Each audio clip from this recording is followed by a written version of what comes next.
Gaina jatetxeak, abuztuan batean, 1951 iraki zuten berateak, Legeitioko jatetxeek eta zarrena da, nire amak ipini zuen hau, da oine 28 urte, nire anaiak eta nik hartu genuen eta hemen gagoz hau nioko.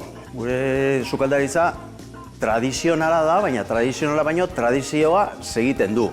Dauku zerrezeta, lehenengotako nire amen isekoak ibiltzen zituenak.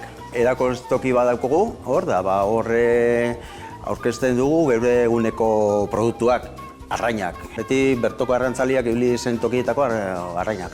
Da horrek nahi duzan oso kalidade honeko bat direla. Jatetxeaz gain, dano dakigu zelako egorean gagozen, da pausotxu bat aurrera emotia pentsa dugu. Joduna da, gastoren datxu bat zabaldu, jentiak gure betiko jatekoa etxian gastatu ahal izateko. Da hemen gaude, geure gastroden da, hauxe da. Esautu dituzue gure jatetxea eta gastrodenda berria ere bai. Orain sukaldean gaude eta egingo dugu platertxo bat. Da izango da nekorak laban. Lehenengo egin behar duguna da, nekorak egosi, ur berotan, gatzarekin, itxosoko ura izango bezala, bale? Da 3 minututan hemen egongo dira gosten. Prest ditugu ja nekorak. Da hon egingo duguna da, euren haragia atera. Eta geldika zabaltzen hasiko gara. Ikusten duzuenez oso lan astuna da, baina merezi du, Ze nekora da marisko oso fina.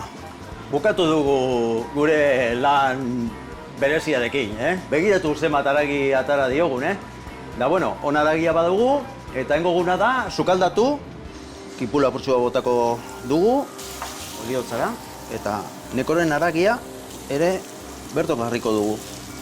Da orain egingo duguna da, whisky apurtxua bota eta flanbea egingo dugu, Eta etxeko tomate natural, kollarakatxo 2, eta bukatzeko gure amerikana saltza edo marisko saltza, da apurtxu bat egosten itxiko gu pare bat minutu.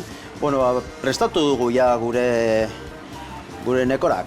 Eta orain, euren kaparrazoian ipini eta laban emon boltatxo bat.